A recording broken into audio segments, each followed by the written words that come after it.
సేవకులారా సువార్తికులారా. దేవుని స్తోత్రం. మీ అందరికీ వందనాలు. Praise the Lord. బాగున్నారా?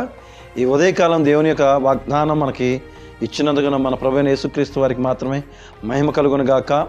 ఈరోజు వాగ్దానం ద్వితీయోపదేశకాండం 12వ అధ్యాయము 7వ వచనం.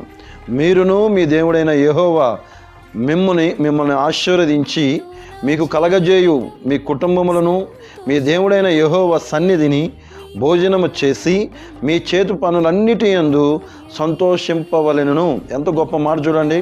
ఆశీర్వాదం అంటే ఎలా ఉంటుందంటే, మీరు మీ దేవుడైన యెహోవా మిమ్మల్ని ఆశీర్వదించి, అనగా మనం చేస్తున్న పనుల్ని, మనం చేస్తున్న ప్రతి ఒక్క దాన్ని ఆశీర్వదించడమే కాకుండా అంటున్న మాట, భోజనం చేసి మీరు చేతి పనులన్నిటి యందు సంతోషించవలెను. సంతోషించాలి. ఎంత చేయండి సంతోషం ఉండదు. చాలామందికి ఎన్ని ఉన్నా కూడా సంతోషం ఉండదు, ఎంత ఉన్నా కూడా సంతోషం ఉండదు, ఎంత తిన్నా కూడా సంతోషం ఉండదు. తృప్తి లేని జీవితం అండి. అయితే ఇక్కడ ప్రభువైన యేసుక్రీస్తు వారు ద్వితీయోపదేశకాండంలో రాయబడిన మాట ప్రకారంగా, మీరును మీ దేవుడైన యెహోవా మిమ్మల్ని ఆశీర్వదించి మీకు కలగజేయు మీ కుటుంబములను మీ దేవుడైన యెహోవా సన్నిధిలో దేవుడైన యెహోవా సన్నిధిలో సంతోషంగా ఉండాలి, ఆనందింపజేయాలి. సంతోషం లేని జీవితం వ్యర్థం. మొదటిగా మనం సంతోషంగా ఉన్నామా లేదా మన కుటుంబము మనము అది గ్రహించాలి. గ్రహించకపోతే మనం ఎంత చేసినా వ్యర్థమేనండి. మనం ఉదయకాలం వెళ్ళి సాయంకాలం కల్లా వచ్చి ప్రశాంతత ఉండాలి. ఎందుకంటే కొన్ని కుటుంబాల్లో శాంతి సమాధానం ఉండదు. ఉదయకాలం అంతా కష్టపడి తనకు కలిగిన పనులు చేసుకొని వస్తూ ఇంటికి వచ్చిన తర్వాత ఏదో ఒక సమస్య, ఏదో ఒక బలహీనతలు, ఏదో ఒక ఇబ్బందులు, ఏదో ఒక ఇరుకులు, ఏదో ఒక ఇబ్బందులు కలుగుతూ ఉంటాయి.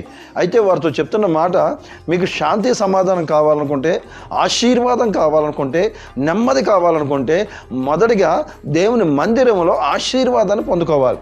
ఆ ఆశీర్వాదాన్ని పొందుకొని ఇక్కడ అంటున్నాడు కదా, నీ దేవుడైన యెహోవా సన్నిధిని భోజనము చేసి, యెహోవా సన్నిధిలో భోజనం చేసి మీ చేతి పనులన్నిటి యందు, అన్ని పనులు, ఈ పని ఆ పని కాదు, నువ్వు ఉద్యోగం చేయి, చిన్న పని చేయి, ఏదైనా సరే మంచి జాబే, ఆ దేవుడు మనకి ఇచ్చిన ధన్యతననేవి మనం అనుకోవాలి. దాన్ని బట్టి సంతోషించి మనం ఏం చేయాలంటే ఉన్న దాంట్లో తృప్తి పొందుకోవాలి, ఉన్న దాంట్లో సంతోషంగా ఉండాలి, ఉన్న దాంట్లోనే ఆశీర్వాదాన్ని పొందుకోవాలి. అలా మనం కొంతమందికి చూపిస్తే, ఏంటి వీళ్ళు చేసేది అని. నేను చేసేది చిన్న పనే. అదేంటంటే దేవుని సేవ తర్వాత నా కుటుంబము నేను నడవాలి అనుకొని నేను ఆటో నడుపుతున్నప్పుడు నేను సంతోషపడుతూ ఉంటాను. నాకు వచ్చేది 500 రావచ్చు, 200 రావచ్చు, 300 రావచ్చు, దాంట్లో తృప్తి ఉంది, నాకు ఆనందం ఉంది. సాయంకాలంకి వచ్చేటప్పుడు ప్రశాంతంగా ఉంటాను. మరి మీరు అదే సంతోషం, అదే ఆనందం, అదే హ్యాపీనెస్ మీకుంటే దేవుడు మిమ్మల్ని దీవిస్తాడు. దేవుడి కొన్ని మాటలు దీవించును గాక.